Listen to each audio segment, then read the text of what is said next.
Voy a dar lectura, hermanos. Lucas 11, versículo 1 al 4, dice así. Aconteció que estaba Jesús orando en un lugar, y cuando terminó, uno de sus discípulos le dijo, Señor, enséñanos a orar, como también Juan enseñó a sus discípulos. Y les dijo, cuando oréis, decid, Padre nuestro que estás en los cielos, santificado sea tu nombre. Venga a tu reino. Hágase tu voluntad como en el cielo, así también en la tierra. El pan nuestro de cada día, dánoslo hoy. Y perdónanos nuestros pecados, porque también nosotros perdonamos a los que nos deben. Y no nos metas en tentación, mas líbranos del mal. Hemos leído, hermanos, todo este pasaje, pero hoy día vamos a profundizar y vamos a ver la última parte del versículo 4. La parte en la que Jesucristo nos dice que oremos a nuestro Dios, a nuestro Padre, diciéndole, pidiéndole, rogándole que no nos meta en tentación, mas nos libre del mal. Y quiero comenzar, hermanos, esta exposición preguntándoles a quién recurrimos cuando las cosas van mal. ¿A quién recurrimos cuando los tiempos se ven difíciles? ¿A quién acudimos cuando tenemos miedo, cuando tenemos temor por lo que vaya a venir, por lo que vaya a pasar? Y hermano, este pasaje es sumamente importante porque a diferencia de los que no conocen a Cristo, a diferencia de los que no han llegado a la salvación, hermano, los cristianos somos los únicos que tenemos a quien acudir. Cuando tenemos miedo, cuando tenemos temor, cuando nos albergan dudas, cuando se albergan dudas en nuestro corazón, al ver nuestro mundo hostil, al ver a nuestro alrededor, al ver el contexto en el que vivimos, al ver toda la maldad, al ver todo el pecado, hermano, escucha bien, los únicos que tienen el derecho y la confianza de poder acercarse a alguien que tiene todo el poder para cuidarlos, somos nosotros creyentes, hermano. No por nada uno de los teólogos de nuestra época decía eso literalmente. Una de las grandes diferencias que tiene el cristiano con el incrédulo es que el cristiano siempre tiene a quien recurrir, siempre tiene a quien orar, siempre tiene a quien acudir en los momentos de aflicción, hermano. Por si acaso eso es algo que los incrédulos no tienen el derecho de hacer. No digo que los incrédulos no lo hagan, pero ellos no pueden llamarle a Dios un padre y acudir por su socorro, acudir por el rescate cuando lo necesitan, como nosotros sí podemos hacer. Y hermano, esto es muy importante que entendamos comenzando esta exposición porque en cierta manera de eso se trata lo que Jesucristo nos muestra acá, de que tú y yo debemos acostumbrarnos a depender completamente de nuestro Señor para no caer en pecado y para mantenernos firmes en este mundo hasta el final. Esto, hermano, tú vas a encontrar de qué es recurrente en la Escritura, especialmente en el libro de los Salmos. Y quiero leerles varios salmos el día de hoy comenzando esta exposición. Porque el libro de los Salmos, hermanos, en cierta manera es una compilación de himnos y de oraciones del pueblo de Dios. Y hermano, el salmista una y otra vez va a recurrir a Dios en el momento de la aflicción. Salmo 70, versículo 5, yo soy desamparado y menesteroso, apresúrate a mí, oh Dios, ayuda mía y mi libertador. Eres tú, oh Jehová, no te detengas. Salmo 3, versículo 3, mas tú, oh Jehová, eres escudo alrededor de mí, mi gloria y el que levanta mi cabeza. Salmo 18, versículo 2, Jehová, roca mía y castillo mío y mi libertador. Dios mío, fortaleza mía, en él confiaré, mi escudo y la fuerza de mi salvación, mi alto refugio. Salmo 28, versículo 7, Jehová es mi fortaleza y mi escudo. En él confía mi corazón y fui ayudado. Por lo que se gozó mi corazón y con mi cántico le alabaré. Salmo 33, versículo 20. Nuestra alma espera a Jehová, nuestra ayuda y nuestro escudo es Él. Salmo 40, versículo 17. Yo estoy afligido y menesteroso. El Señor estará en mí. Mi ayuda y mi libertador eres tú, Dios mío, no te tardes. Salmos 46, versículo 1. Dios es nuestro amparo y fortaleza, nuestro pronto auxilio en las tribulaciones. Salmo 54, versículo 4, he aquí Dios es el que me ayuda. El Señor está con los que sostienen mi alma. Salmo 118, versículo 7, Jehová es conmigo, no temeré lo que me pueda hacer el hombre. Hermano, todas esas oraciones representan lo que Jesucristo quiere que nosotros oremos acá. Líbranos, no nos metas en tentación, mas líbranos del mal. Jesucristo mismo, hermanos, entendió cuán importante es esto. y de que su pueblo no va a poder mantenerse firme a menos de que Dios obre en su favor. No sé si sabías, pero Jesucristo mismo, hermanos, Él oró por ti y por mí para que no caigamos en mal. Él mismo oró en nuestro favor de esa manera. En su oración sacerdotal, Juan capítulo 17, versículo 15, escucha lo que Jesucristo dijo. Adelantándose, no solamente orando Jesucristo por sus discípulos inmediatos, sino adelantándose incluso por los que habíamos de venir, Jesucristo va a decir, no te ruego que los quites del mundo, pero escucha, sino que te ruego que los guardes del mal. Ahora, ¿por qué, hermano, encontramos en este Padre Nuestro, por qué encontramos en los Salmos, por qué encontramos en la forma en la que Jesucristo oraba esta necesidad, hermano, de orar pidiendo la protección de Dios? ¿Por qué es que necesitamos tanto esto? Y quiero darles, hermanos, para que puedan comprender la importancia de orar de esta manera y de que dependamos de Dios para nuestra protección, para nuestro socorro, quiero darles específicamente 3 motivos.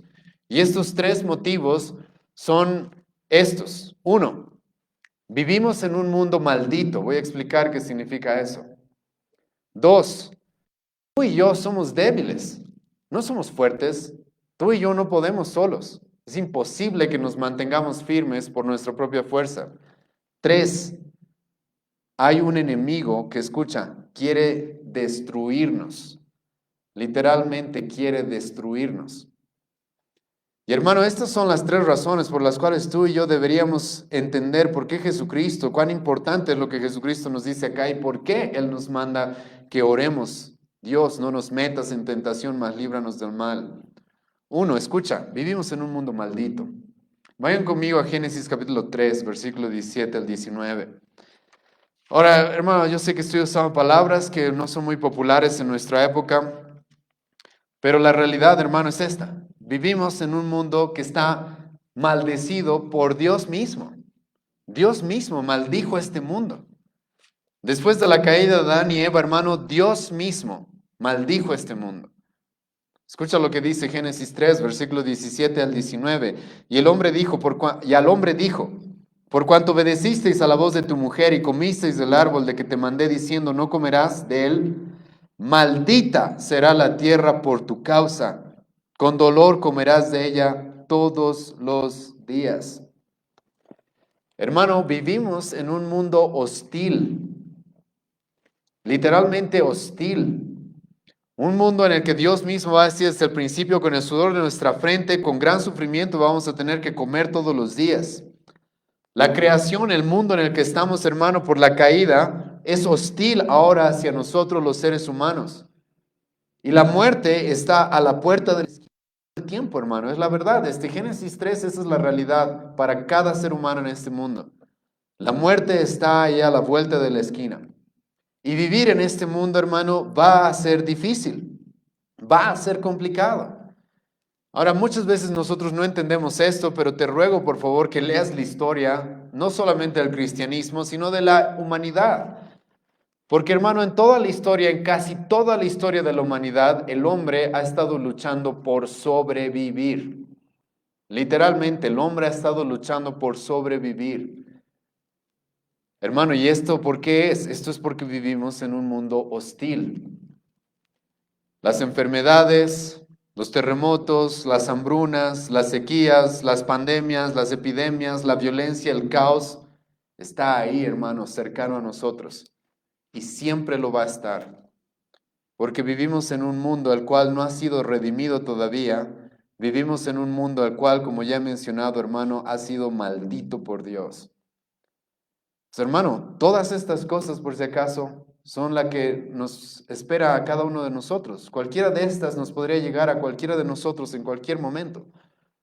Una enfermedad que nos deje discapacitados y en cama hasta el final de nuestros días o que nos mate en unos cuantos días. Catástrofes como terremotos, como maremotos, como inundaciones. Hermano, eso es lo normal. A veces la gente cuando ve ese tipo de cosas se pregunta, ¿por qué pasan todas esas cosas? Hermano, ese es el mundo en el que vivimos. La Biblia nos lo dijo desde el principio. Esas cosas van a pasar. Hambre, sequías, violencia, caos, hermano. Ese es el mundo en el que estamos viviendo. La Biblia, hermano, no nos miente y no nos llena la mente de ilusiones, sino que nos dice la realidad desde el principio, y es de que tú y yo vivimos en un mundo maldito.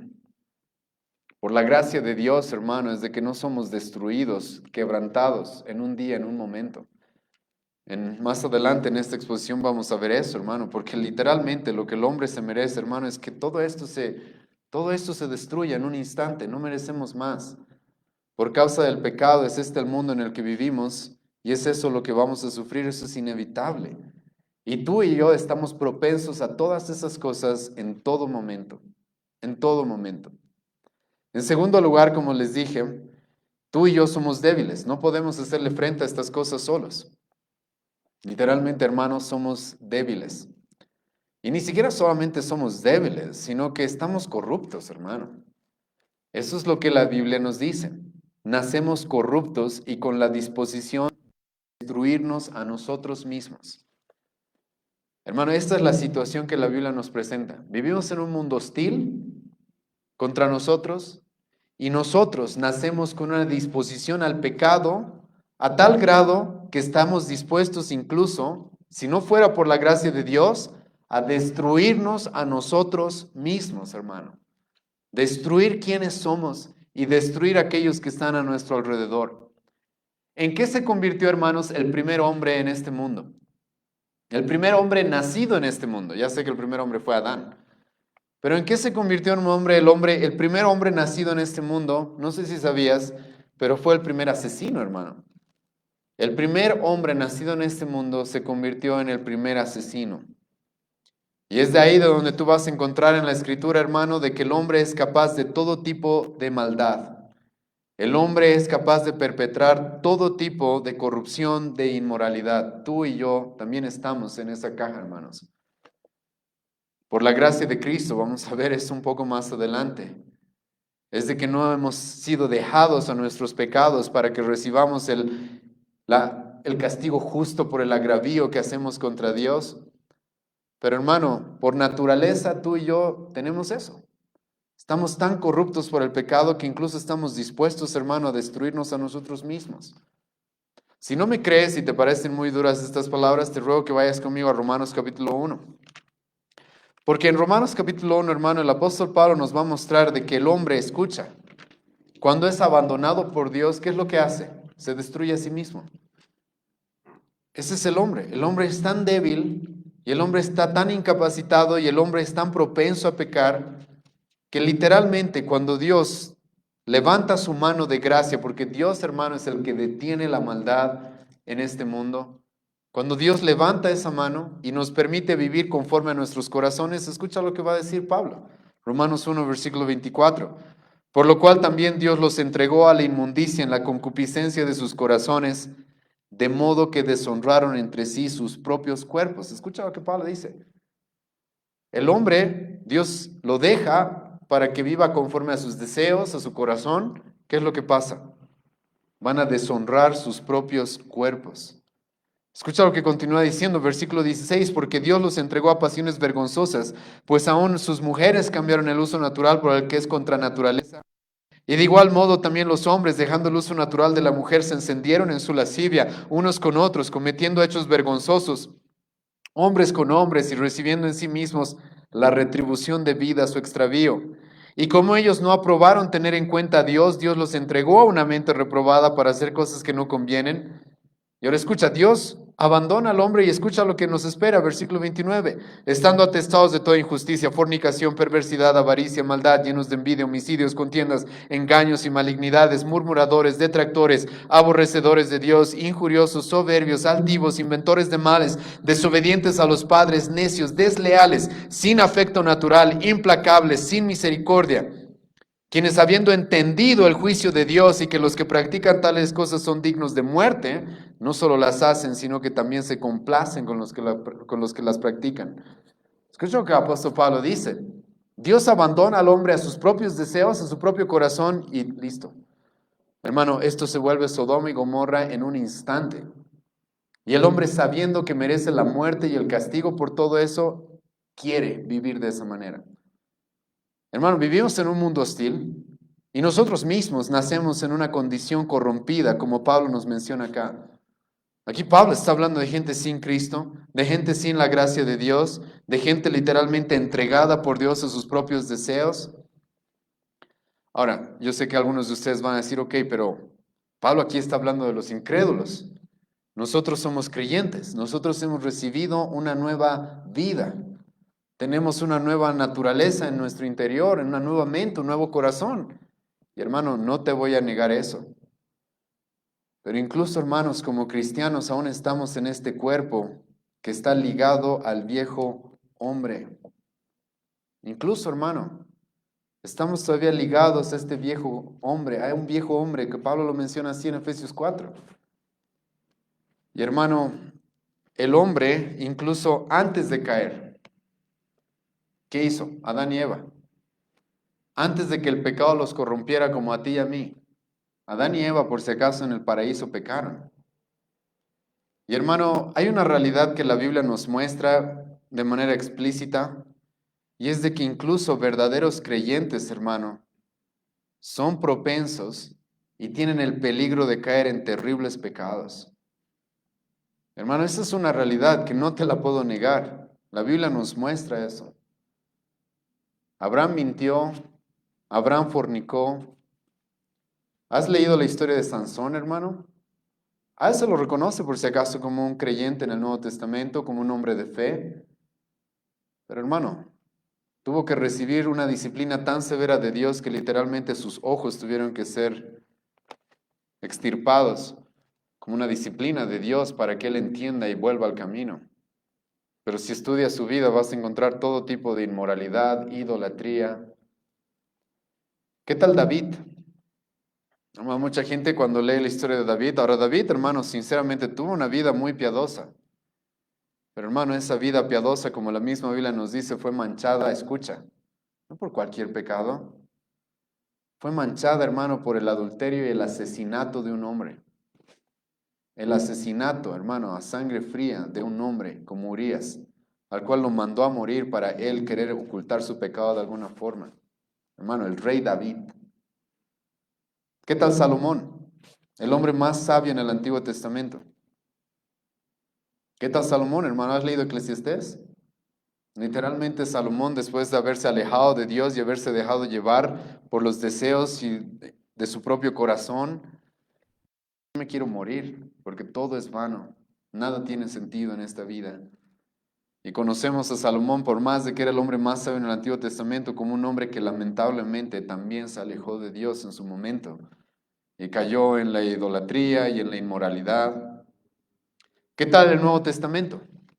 Hemos leído hace un momento la historia de Pedro. Pedro, 3 años, hermano, no en un seminario, no en una universidad cristiana, literalmente siendo entrenado por Cristo mismo. ¿Y qué va a terminar haciendo? Negando a Cristo 3 veces, hermano. ¿Qué tal el apóstol Pablo? ¿Has leído Romanos capítulo 7? Lo que no quiero hacer, eso hago. Lo que aborrezco, eso hago. Lo que quiero hacer, eso no hago. Hermano, el cristiano todavía es propenso a pecar, todavía es propenso a caer. En el Nuevo Testamento es por eso que lamentablemente, hermano, esto es triste, es la verdad. Pero lamentablemente vas a encontrar en el Nuevo Testamento, te estoy diciendo. Ni siquiera te estoy diciendo en iglesias contemporáneas de nuestra época, no, en el Nuevo Testamento, iglesias fundadas por los apóstoles. Vas a encontrar, hermano, fornicación, adulterio, idolatría, engaños, divisiones. Vas a encontrar eso en medio de las mismas iglesias. Y hermano, ¿por qué estoy haciendo esto para explicarte el Padre Nuestro? Porque hermano, hay un trasfondo de por qué Jesucristo nos dice que tenemos la necesidad desesperada, hermano, de pedirle a Dios, no nos metas en tentación, líbranos del mal. Vivimos en un mundo hostil, hermano, lleno de catástrofes, lleno de aflicciones, lleno de caos, lleno de violencia. El ser humano por naturaleza es corrompido, está corrupto y dispuesto, hermano, a los peores pecados. El mismo cristiano, hermano, todavía está luchando con ese pecado. La Biblia nos muestra claramente de que han habido cristianos devotos, verdaderos cristianos, pero que lamentablemente han caído en tan terribles pecados, como el de David, como el de Pedro, como los de Salomón. Y hermano, escucha, la Biblia te dice, 1 Samuel 2, versículo 9, escucha bien esto. Él guarda los pies de sus santos, mas los impíos perecen en tinieblas, porque nadie será fuerte por su propia fuerza. Escucha bien eso, nadie es fuerte por su propia fuerza. El hombre más sabio en el Antiguo Testamento cayó. El hombre más fuerte en el Antiguo Testamento cayó. El apóstol más importante antes de Pablo cayó. Y ahora, añadiéndole más, hermano, a esto, tenemos un enemigo que quiere destruirnos todo el tiempo, hermano. Tenemos a alguien que literalmente quiere destruirnos a toda costa. Tú y yo tenemos un enemigo que no duerme, que no descansa, que no se toma vacaciones, que no se jubila y que, hermano, tiene mucha experiencia en hacer caer a los cristianos, en hacer caer a las personas, en engañarlas. Tiene mucha experiencia en eso. Y que literalmente, hermano, lo que desea es matarnos. Y este, hermanos, es Satanás. Satanás literalmente quiere destruirnos a toda costa, hermano. Y él normalmente va a utilizar dos formas. Una es el engaño, la mentira, y dos es la fuerza. Esto tú ves claramente en la Biblia, hermano. Escucha, vamos a leer en un momento, vamos a ver más acerca de Job, pero te recuerdo que Satanás estuvo detrás de que él pierda todo. Porque Satanás hace eso, por si acaso. Para intentar destruirnos, para intentar arruinarnos, para que neguemos nuestra fe, hermano, puede buscar que perdamos absolutamente todo en este mundo. Satanás, hermano, estuvo detrás de que los amigos de que los amigos de Daniel terminen en una fosa de fuego, en un lugar donde literalmente quisieron calentar el fuego 7 veces más o 10 veces más, no me acuerdo el número exacto. ¿Quién crees que estuvo detrás de eso, hermano? ¿Quién crees que estuvo detrás de que a Daniel lo metan en la fosa de los leones? ¿Quién crees que estuvo detrás de que al profeta Isaías literalmente lo partan en dos? ¿Quién crees que estuvo detrás de que al profeta Jeremías lo tiren a un foso y no lo quieran escuchar por décadas? ¿Quién crees que estuvo detrás, hermano, de la crucifixión de nuestro Señor Jesucristo buscando destruirlo de alguna forma? ¿Quién crees, hermano, que estuvo detrás de todos los mártires, de todos los martirios que tuvieron que sufrir los apóstoles? Degollados, metidos en una caldera de aceite hirviendo, decapitados, estrangulados, atravesados por espadas, quemados. ¿Quién crees, hermano, que estuvo detrás de todo eso? El día de hoy, hermano, por si acaso, la comunidad más perseguida somos nosotros los cristianos y es Satanás detrás de eso, hermano. Él siempre ha buscado destruir por la fuerza al pueblo de Dios. ¿Quién estuvo detrás, hermano, de que asesinen a todos los niños en Belén? ¿Te acuerdas? Para intentar destruir a Cristo. ¿Quién estuvo detrás, hermano, de que intenten asesinar a todos los a todos los niños, a todos los bebés varones en el pueblo judío en el Antiguo Testamento?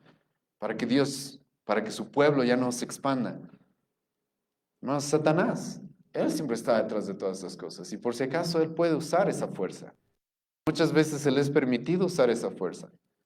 Y muchos cristianos en nuestra época están sufriendo, hermano, por ese uso de la violencia contra ellos. Tú y yo, hermano, estamos viviendo, la verdad, tiempos de tranquilidad, en cierta manera. Porque hasta ahora aquí no nos andan matando. Eso, hermano, es la excepción muchas veces, no es la norma. Ahora, cuando Satanás no es suficiente que use la fuerza para intentar destruirnos, escucha, Satanás utiliza el engaño. Y utiliza el engaño. Y él sabe cómo mentir. Literalmente, hermanos, la Biblia nos dice que estamos lidiando con alguien que se disfraza de ángel de luz. Literalmente la Biblia nos dice que estamos lidiando con alguien que se viste de oveja cuando es un lobo rapaz. Literalmente hoy día en la mañana hemos leído esto, Mateo 24:24. Satanás va a usar prodigios, señales, Va a levantar falsos cristos para engañar, incluso si pudiera, a los elegidos. Entonces, hermano, Él está buscando engañarte todo el tiempo. Está metido en esa tarea, en esa labor, y como he mencionado, hermano, Él no descansa de eso. No hay un momento que Él descanse de eso. 1 Pedro 5:8, escucha lo que dice: sed sobrios y velad, porque vuestro adversario, el diablo, está como ¿qué? Está como león rugiente, hermano, y anda alrededor buscando a quien devorar. Hermano, está ahí, acechando. Esa es la realidad, hermano. Esa es la realidad del mundo en el que vivimos. Entonces, escucha, vivimos en un mundo maldito. Tú y yo somos débiles en un cuerpo corrupto que desea pecar todavía. Y los cristianos no estamos exentos de caer en terribles pecados muchas veces. Y aparte tenemos un enemigo que nos quiere muertos. ¿Cuál es nuestra esperanza? Yo te voy a decir cuál es nuestra esperanza. Nuestra esperanza es lo que Jesucristo dice aquí en este pasaje. Tenemos un Dios que es un Padre, que es soberano, que está en absoluto dominio y escucha, que Él puede protegernos. Hermano, esa es nuestra única esperanza. Literalmente, hermano, esa es nuestra única esperanza. Tenemos un Padre que tiene dominio sobre este mundo maldito, que puede obrar sobre nosotros, sobre nuestra propia corrupción, que está en dominio de Satanás mismo. Y hermano, Él tiene el poder para protegernos de todo esto. Es por eso, hermano, que Jesucristo termina esta enseñanza de cómo debemos orar diciéndonos esto. Escucha, esta es la esperanza que tú y yo tenemos. No nos metas en tentación, mas líbranos del mal.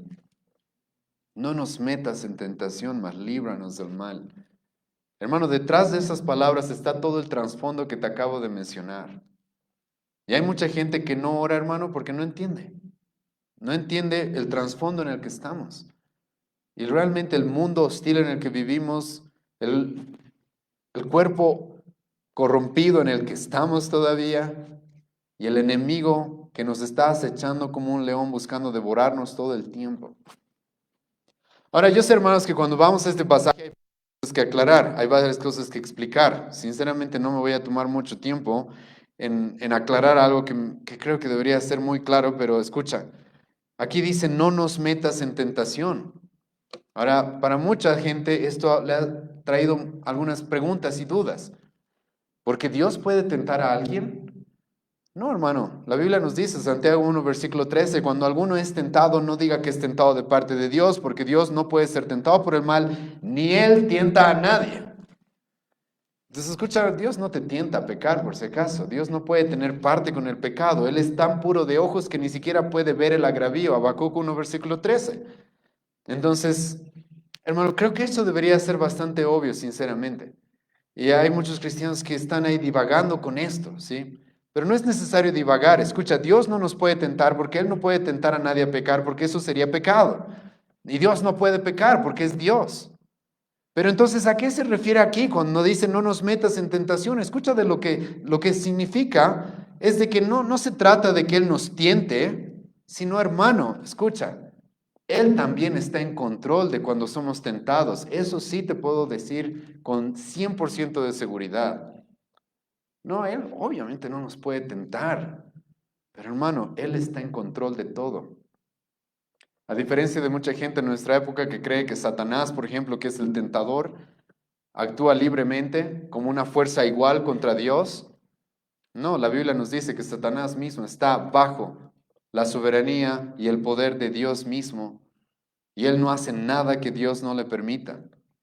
Te recuerdo, hermano, de que hemos comenzado esta oración. Jesucristo nos dijo que oremos, Padre nuestro que estás, ¿dónde? En los cielos. ¿Qué significa eso, hermano? Hemos visto eso hace algunas semanas.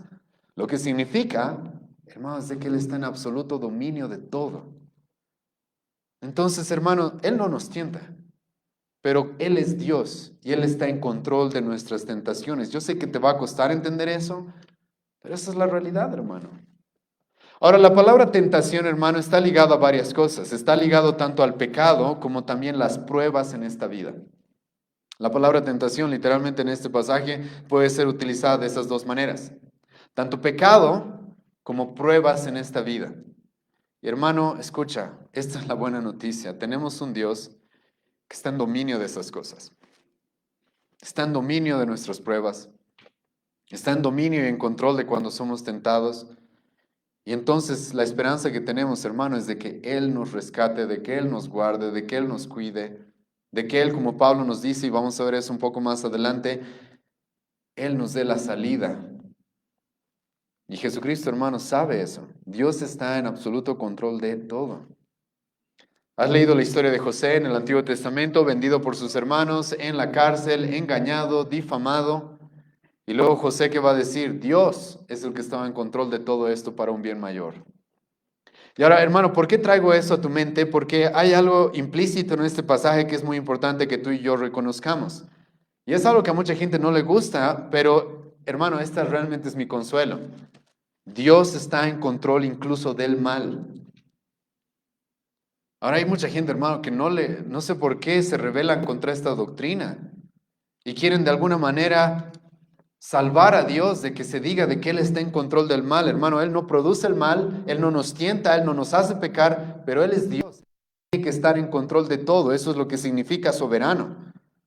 Y Dios en ningún momento en la Escritura va a querer librarse de esa responsabilidad. Él mismo va a decir, yo estoy en control del mal. Y hermano, esto es importante cuando oramos, porque cuando oramos, como hemos visto en otras sesiones, debemos orar creyendo en aquel que estamos orando, creyendo que Él es poderoso. ¿Y por qué yo le pediría que no me meta en tentación y que me libre del mal si Él no está en control de eso, hermano? Él está en control, Él puede hacer algo. Él tiene absoluto dominio. Con el ejemplo de José que te acabo de mencionar, aparte escucha algunos pasajes más. Amós capítulo 3, versículo 6. Se tocará trompeta en la ciudad y no se alborotará el pueblo. Escucha esto. ¿Habrá algún mal en la ciudad el cual Jehová no haya hecho? Eclesiastés 7, versículo 14. En el día del bien goza y en el día de la adversidad considera. Dios hizo tanto lo uno como lo otro a fin de que el hombre nada halle después de él. Proverbios capítulo 16, versículo 4. Todas las cosas ha hecho Jehová para sí mismo, aun al impío para el día malo. Hermano, esta es nuestra esperanza. Tenemos un Dios, por si acaso, que está en dominio del mal. Está en absoluto control y dominio del mal. Y como te he mencionado, y espero que esto ya sea bastante claro, vamos a pasar momentos difíciles. Este mundo es hostil, este mundo está maldito, nosotros estamos corrompidos todavía, Satanás quiere destruirnos. Pero hermano, tenemos a alguien que puede evitar que seamos metidos en tentación y que nos puede librar cuando llega la aflicción. Nos puede dar el poder para soportarla. El apóstol, hermano, tenía esta confianza. Escucha lo que va a decir en 1 Corintios 10, versículo 13. Esa es la confianza que tenía el apóstol Pablo. Y hermano, más vale que tú y yo tengamos esta confianza, porque como he mencionado, cuando tú lees la escritura y ves a tu alrededor, sinceramente es para desesperarse a menos de que tengamos esta confianza. Escucha lo que dice Pablo, 1 Corintios 10, versículo 13, no os ha sobrevenido ninguna tentación que no sea humana, pero fiel es Dios que no os dejará ser tentados más de lo que podéis resistir, sino que también juntamente con la tentación la salida, también os dará juntamente con la tentación la salida para que podáis soportar. Hemos leído hace un momento el caso de Pedro, pues, Lucas 22, versículo 31 al 32. ¿Te acuerdas lo que Jesucristo le dice a Pedro? Jesucristo le dice a Pedro, Simón, Simón, Satanás te ha pedido porque quiere destruirte, darte, quiere destruirte, ¿sí? Quiere zarandearte como al trigo. Eso es lo que Jesucristo le dice. Pero escucha lo que Cristo dice. Pero yo he rogado por ti. Hermano, Jesucristo, por eso le piden a sus discípulos, enséñanos a orar. Jesucristo oraba como estamos viendo acá. Jesucristo le dice a Pedro, he orado por ti para que tu fe no falte. Y escucha ahora la confianza de Cristo. Y tú, una vez vuelto, confirma a tus hermanos. Jesucristo, hermano, sabe, Dios es poderoso para proteger a Pedro. Sí, va a tener que sufrir, va a tener que pasar una aflicción, pero yo he orado para que tu fe se mantenga firme. Y es eso lo que tú ves en Pedro después, ¿sí o no? A diferencia de lo que sucede con Judas. Y hermano, la idea de este pasaje, la idea de que entendamos de que esta es la forma en la que debemos orar, es porque debemos entender de que dependemos completamente de Dios para afrontar las tentaciones de esta vida, para afrontar el pecado, para afrontar, hermano, los males que vengan en esta vida. Y escucha esto, escucha bien esto. Hermano, en un instante, todo se podría derrumbar si no fuera por Dios. Y para esto quiero llevarlos a Job, ¿sí? Porque, hermano, ahí quiero hacerte notar que si no fuera por Dios, hermano, en un instante todo se puede derrumbar. Y esto es algo, espero que te quede en tu mente. Escucha, construir algo, hermano, cuesta mucho. Construir algo, hermano, cuesta. Destruirlo, hermano, es en un momento. ¿Sabías eso? Y eso es lo que encontramos, hermano, en la vida de Job. Escucha lo que va a suceder con Job. Y ahora, ¿qué es lo que está pasando en el contexto de Job? Como he mencionado, hermano, tenemos un enemigo el cual quiere destruirnos a toda costa. Quiere destruirnos literalmente a toda costa, hermano. Y entonces Satanás ve a Job, que es un hombre justo, es un hombre piadoso. Y a diferencia de los teólogos de la prosperidad, hermano, a este hombre justo, a este hombre piadoso le esperaban muchos sufrimientos. Pero quiero hacerte notar, hermano, quién estaba en control de todo eso. El momento, hermano, en el que Dios permitió a Satanás, porque es Dios el que le permitió a Satanás dañar a Job, escucha lo que sucedió desde el versículo 3 en adelante. Y un día aconteció que sus hijos e hijas comían y bebían vino en casa de su hermano el primogénito. Y vino un mensajero a Job y le dijo, estaban arando los bueyes y las asnas paciendo cerca de ellos, y acometieron los cebeos y los tomaron y mataron a los criados a filo de espada, solamente escapé yo para darte la noticia. Aún estaba éste hablando cuando vino otro que dijo, fuego de Dios cayó del cielo, que quemó las ovejas y los pastores y los consumió, solamente escapé yo para darte la noticia. Todavía estaba éste hablando y vino otro que dijo, los caldeos hicieron 3 escuadrones y arremetieron contra los camellos y se los llevaron y mataron a los criados a filo de espada y solamente escapé yo para darte la noticia. Entre tanto que éste hablaba, vino otro que dijo, tus hijos y tus hijas estaban comiendo y bebiendo vino en casa de su hermano el primogénito, y un gran viento vino del lado del desierto y azotó las 4 esquinas de la casa, la cual cayó sobre los jóvenes y murieron, y solamente escapé yo para darte la noticia. No hay muchas cosas que aprender y en algún momento vamos a exponer el libro de Job.